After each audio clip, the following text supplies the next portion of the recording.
Selamat pagi jemaat yang dikasihi Tuhan. Mari sebelum kita sama-sama merenungkan sebagian daripada kebenaran firman Tuhan, kita mau berdoa.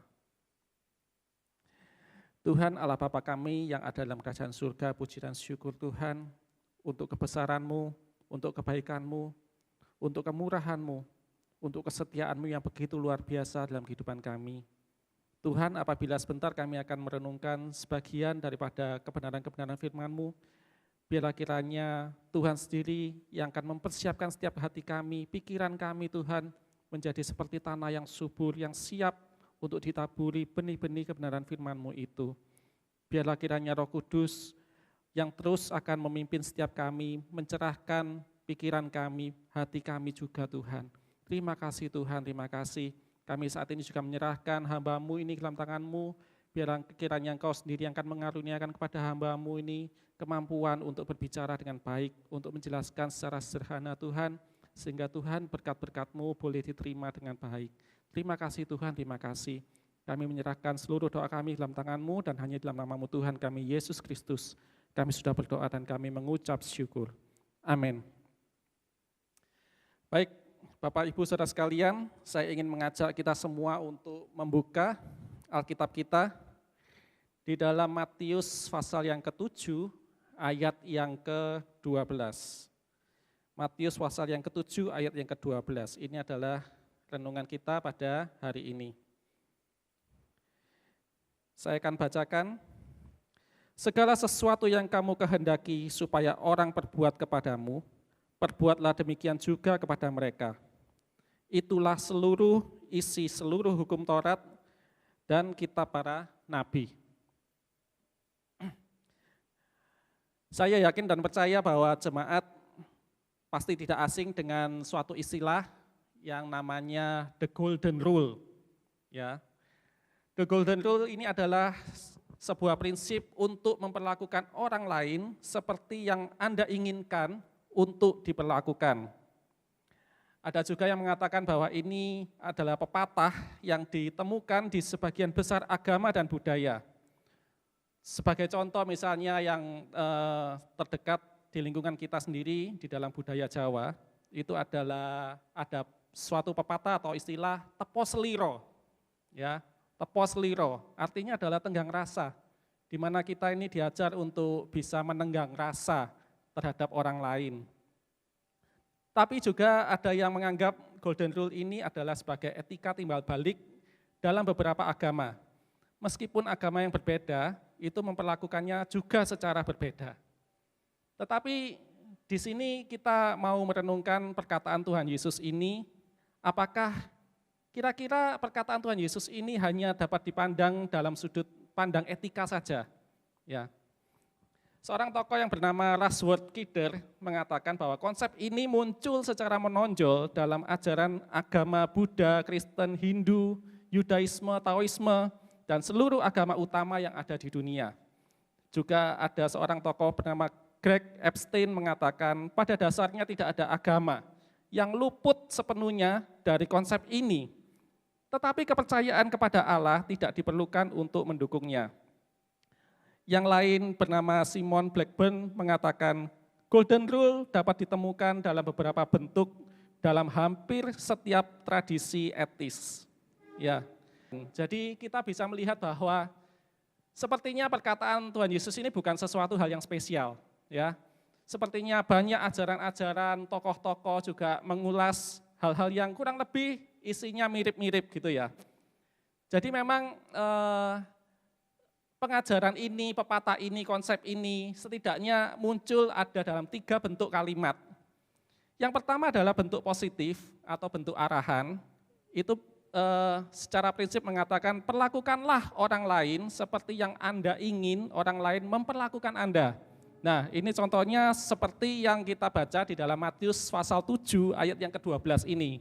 Jadi kalau dalam bentuk bahasa, apa yang kita baca, apa yang dikatakan oleh Tuhan Yesus ini termasuk dalam satu bentuk positif, suatu bentuk arahan.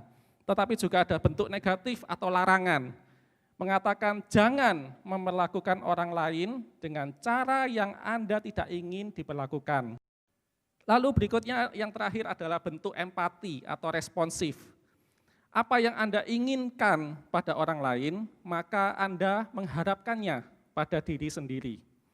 Jadi pertanyaannya, apakah benar Matius pasal 7 ayat yang ke-12 ini hanya dilihat sebagai suatu nilai-nilai etis, etika atau moralitas saja, ataukah lebih daripada itu?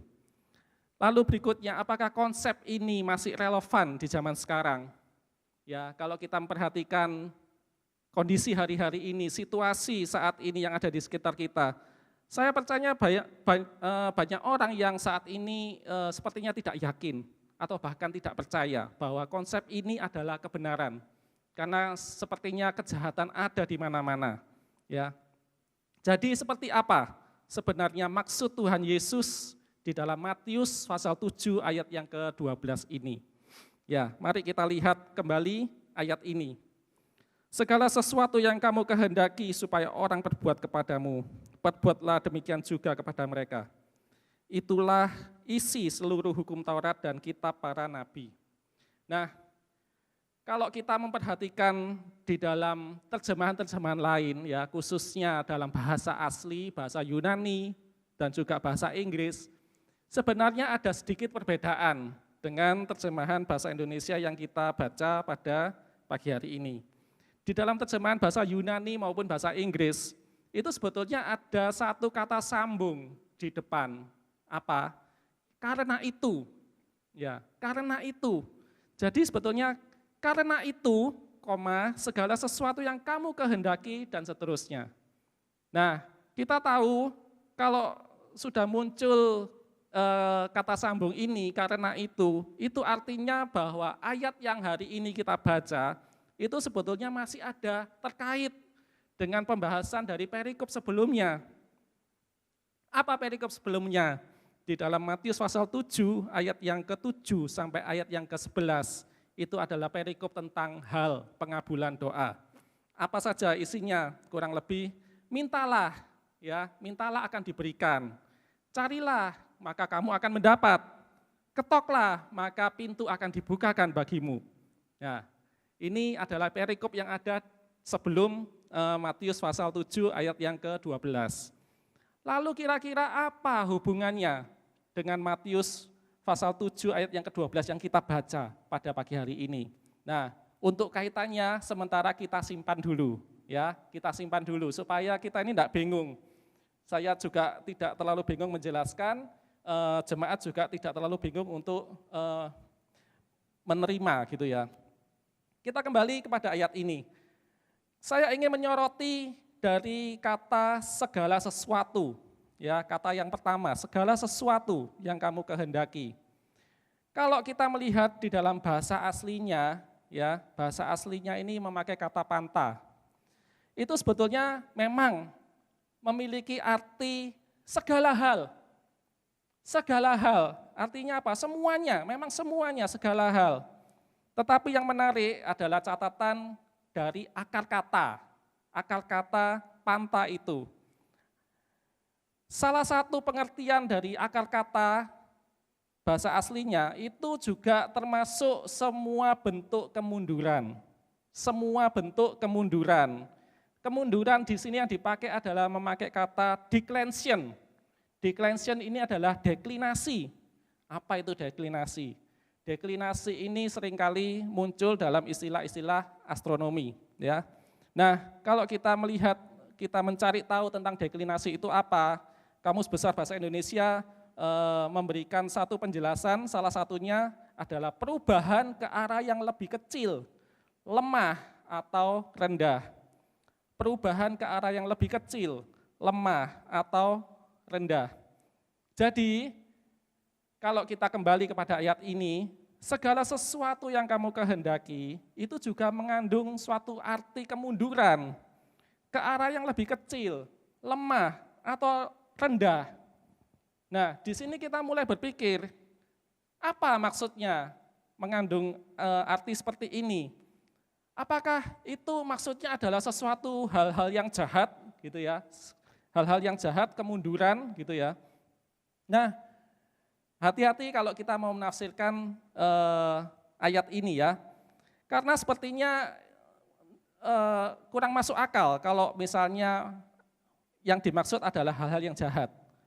Segala sesuatu hal yang jahat yang kamu kehendaki supaya orang perbuat kepadamu, perbuatlah hal jahat demikian juga kepada mereka. Nah, apakah ini benar, Bapak Ibu? Jadi kita memang harus hati-hati ya.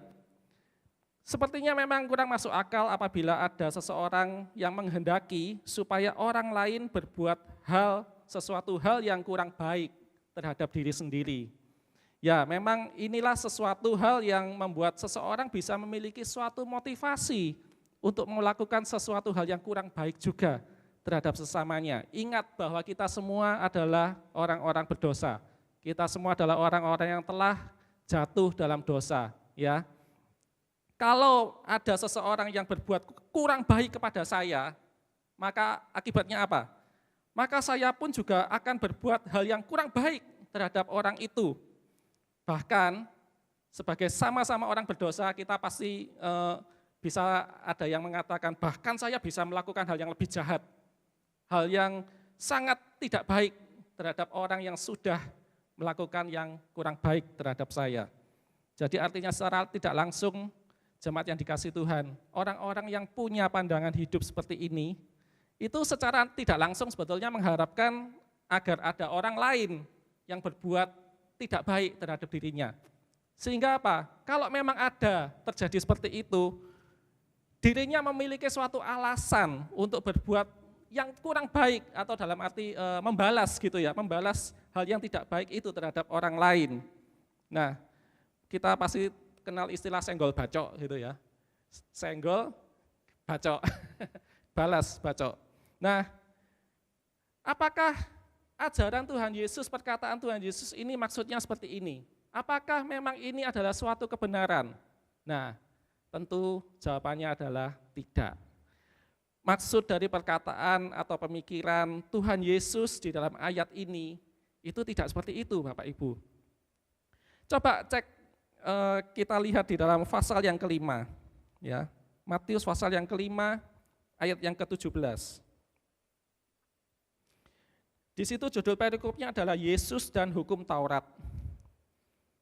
Ya, Yesus dan Hukum Taurat. Ayat yang ke-17. Janganlah kamu menyangka bahwa aku datang untuk meniadakan hukum Taurat atau kitab para nabi.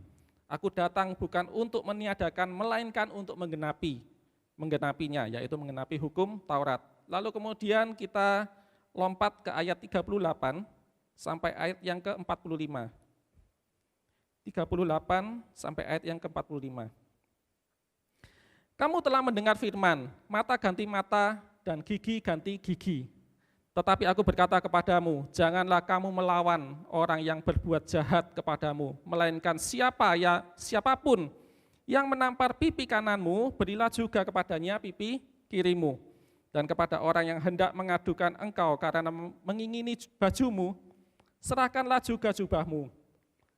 Dan siapapun yang memaksa engkau berjalan sejauh 1 mil, berjalanlah bersama dia sejauh 2 mil.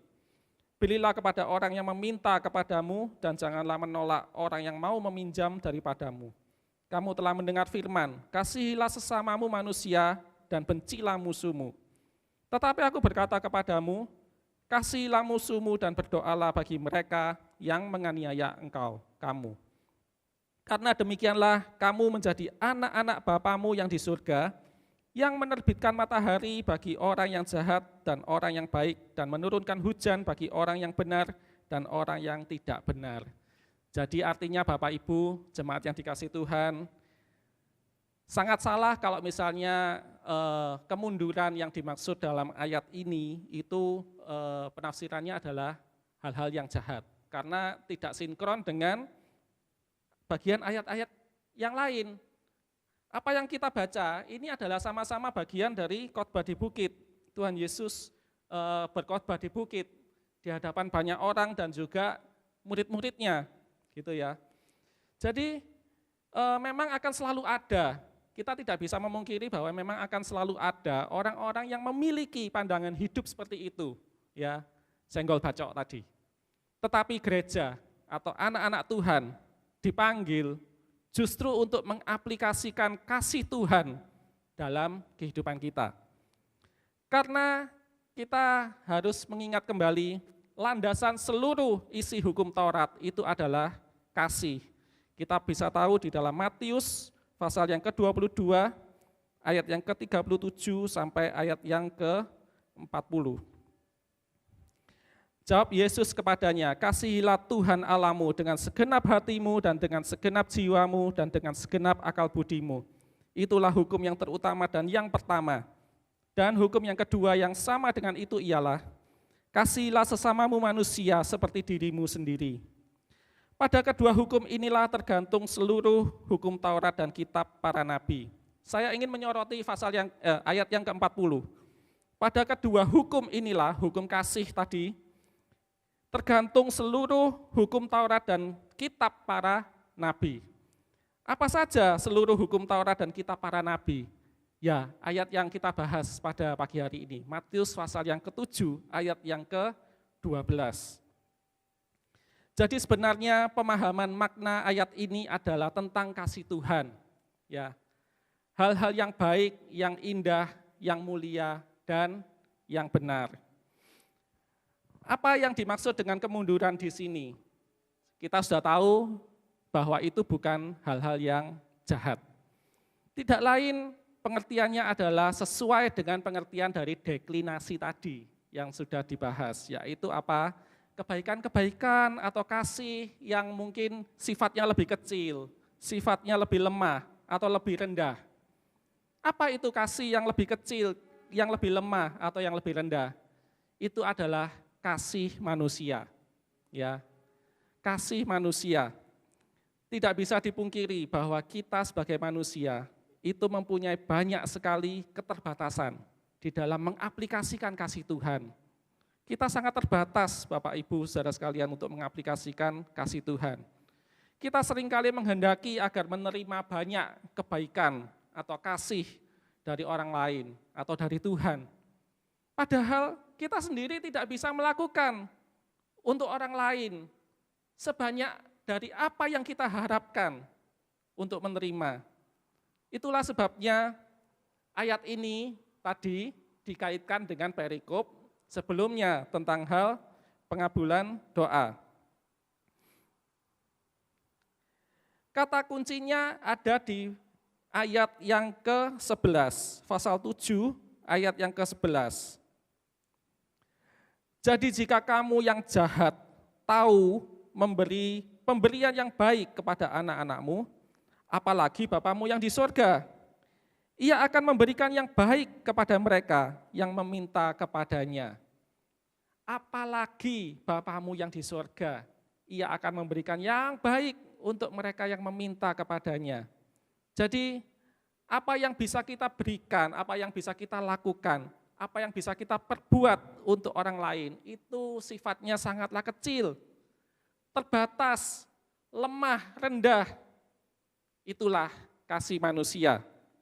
Tetapi lewat ayat yang ke-11 dikatakan bahwa Bapa yang di surga itu memberikan kepada kita hal-hal yang luar biasa, baik, indah, dan mulia.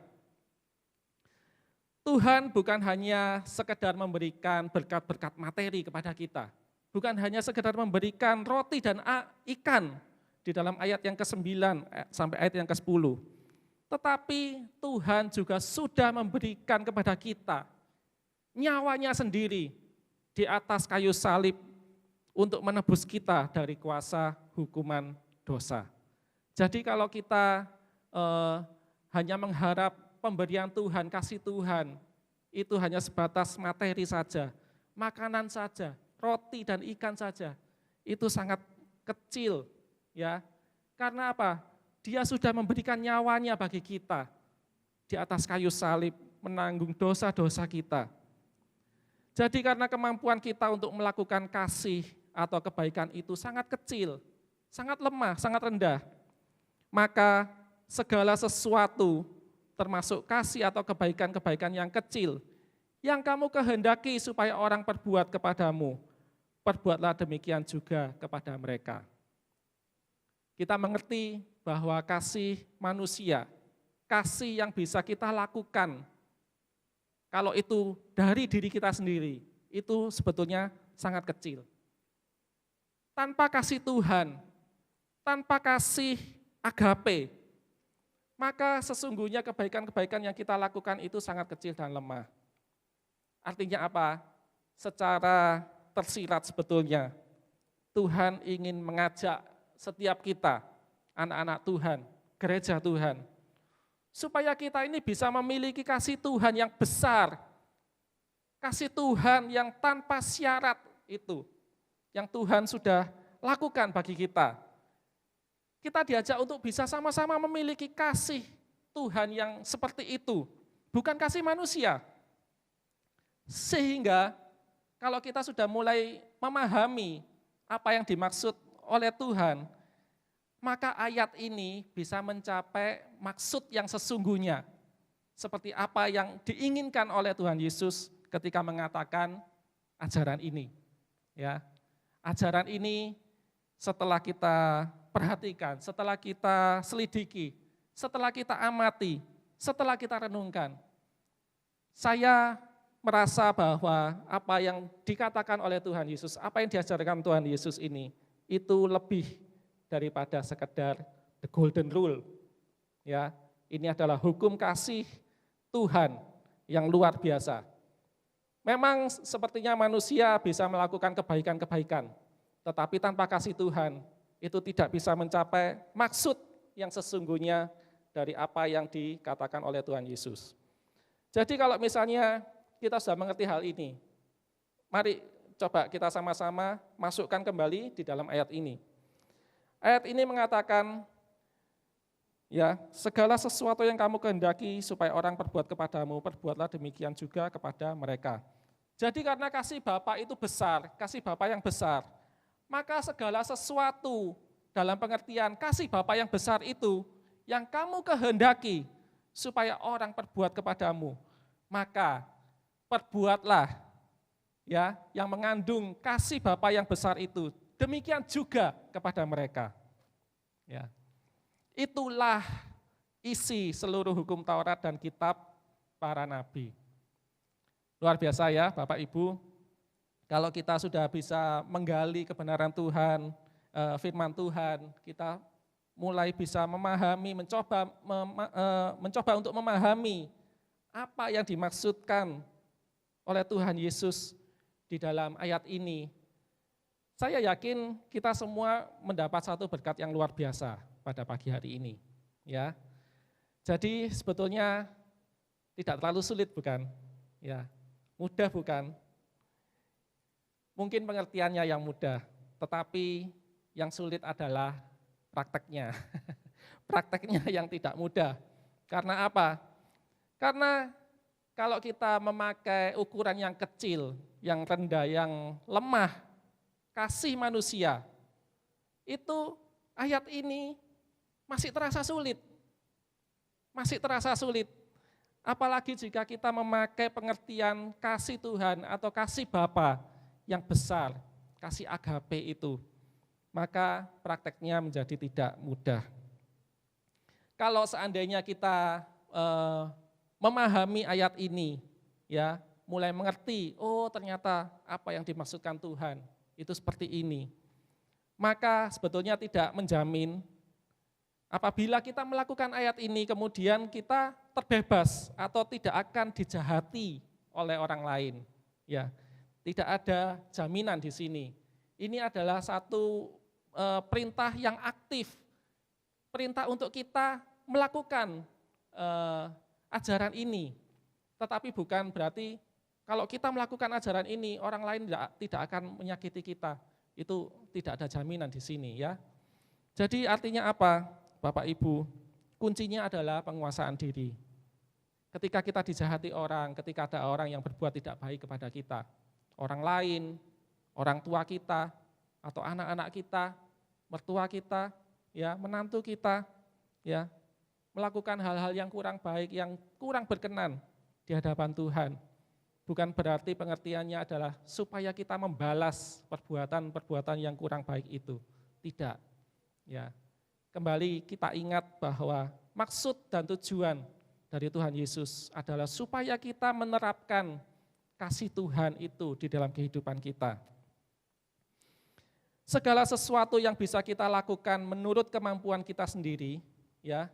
Mungkin ada di antara kita yang selama ini mencoba berbuat baik habis-habisan terhadap orang lain. Karena mungkin memakai pengertian dari ayat ini. Bahkan sampai mengorbankan nyawa diri sendiri.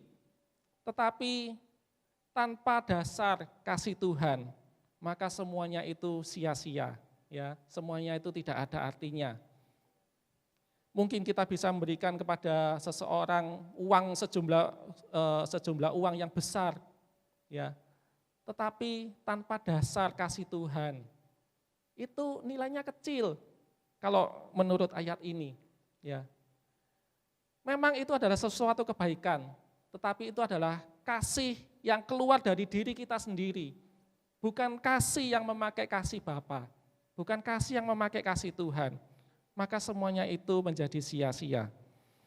Tetapi jika memakai kasih Bapa sebagai cermin untuk kita melakukan perbuatan-perbuatan yang dimaksud oleh Tuhan Yesus, maka sudah sewajarnya jemaat yang dikasih Tuhan, kita ini sebetulnya merasa malu.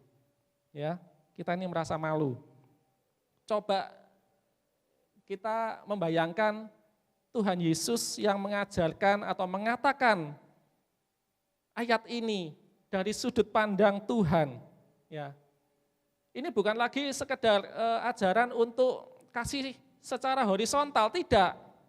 Ada satu maksud yang tersembunyi yang sebenarnya Tuhan itu ingin sampaikan kepada kita. Yaitu apa? Dari sudut pandang Tuhan. Coba Bapak Ibu kita kembali membaca ayat ini dari sudut pandang Tuhan. Kita ganti kata kamu menjadi aku dalam huruf besar, yaitu Tuhan. Lalu kemudian orang itu adalah manusia.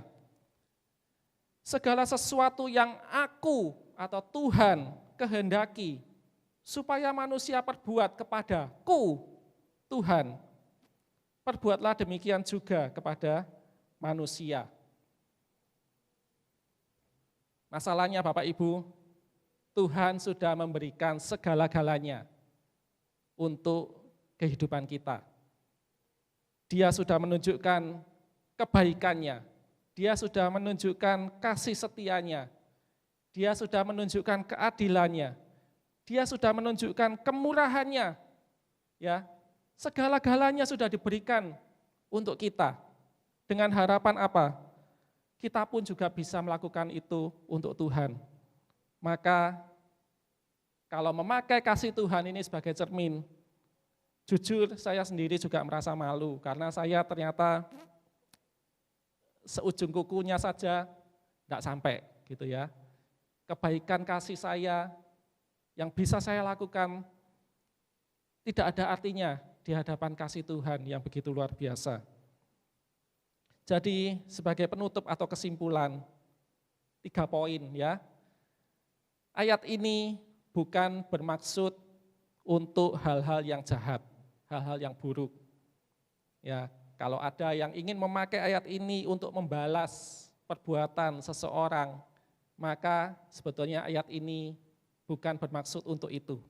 Itu yang pertama. Yang kedua, ayat ini sebetulnya masih bisa dimungkinkan untuk kasih manusia yang kadarnya itu lebih kecil, lebih rendah, lebih lemah. Ya, masih bisa dimungkinkan.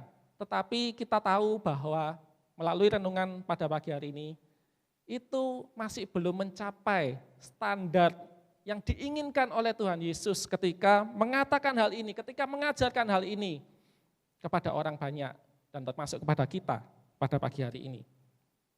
Yang ketiga, bahwa ayat ini itu seharusnya memakai satu standar landasan kasih Tuhan. Ya, baru kita kemudian bisa mengerti ayat ini apa maksud yang sesungguhnya yang diinginkan oleh Tuhan Yesus. Maka kita bisa melihat bahwa ajaran Tuhan Yesus ini bukan hanya sekedar sebuah prinsip, bukan hanya sekedar pepatah, atau seperti banyak orang mengatakan etika, etis, moral, ya, karena banyak sekali ajaran-ajaran yang bunyinya mirip-mirip gitu. Tetapi ini adalah suatu hukum yang wajib untuk dilakukan bagi diri kita. Dan lebih daripada itu, sebetulnya dengan memakai landasan kasih Tuhan, ini adalah sebuah identitas bagi kita yang harus terus melekat di dalam diri kita. Jadi ketika ada orang yang merasa bahwa ajaran Tuhan Yesus ini sekarang tidak relevan, mari Bapak Ibu, kita sebagai anak-anak Tuhan, kita sebagai gereja Tuhan, kita menunjukkan identitas kita, bahwa kita diajar untuk melakukan seluruh isi hukum Taurat ini. Dan di sini kita bisa melihat bahwa ajaran yang diberikan oleh Tuhan Yesus ini, kadarnya itu melebihi dari semua ajaran-ajaran yang lain. Kita bersyukur pada pagi hari ini, kita merenungkan sebagian daripada firman Tuhan. Saya berharap bahwa renungan pada pagi hari ini boleh memberkati kita semua. Mari kita berdoa. Tuhan, terima kasih atas renungan yang sudah kami lakukan pada pagi hari ini, Tuhan. Tuhan, kami kembali diingatkan untuk bisa melakukan kasih itu di dalam kehidupan kami. Bapa, berikanlah kepada kami kemampuan untuk kami bisa melakukan seperti apa yang Engkau mau, seperti apa yang Engkau maksudkan. Dan di sini kami boleh mengakui dengan jujur bahwa kami seringkali tidak bisa. Kami seringkali terlalu lemah, Tuhan, di dalam melakukan kasih ini.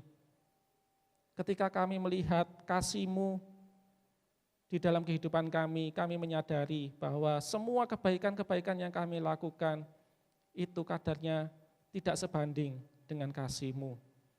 Karena itu Tuhan, kami saat ini menyerahkan kehidupan kami anak-anak-Mu Tuhan, saat ini memohon uluran tangan-Mu untuk mengangkat setiap kami, untuk memampukan setiap kami, untuk memimpin setiap kami, agar di dalam kehidupan kami boleh mampu Tuhan untuk melakukan hal-hal yang seperti yang sudah Engkau inginkan Tuhan. Memberkati Tuhan untuk seluruh jemaat-Mu yang pada pagi hari ini bisa bersama-sama bersekutu di dalam ibadah online ini. Dan kami berdoa, kiranya Tuhan sendiri yang memberkati setiap kami. Terima kasih Tuhan, terima kasih. Kami serahkan seluruh doa kami dalam tangan-Mu dan hanya di dalam nama-Mu Tuhan kami, Yesus Kristus. Kami sudah berdoa dan kami mengucap syukur. Amin.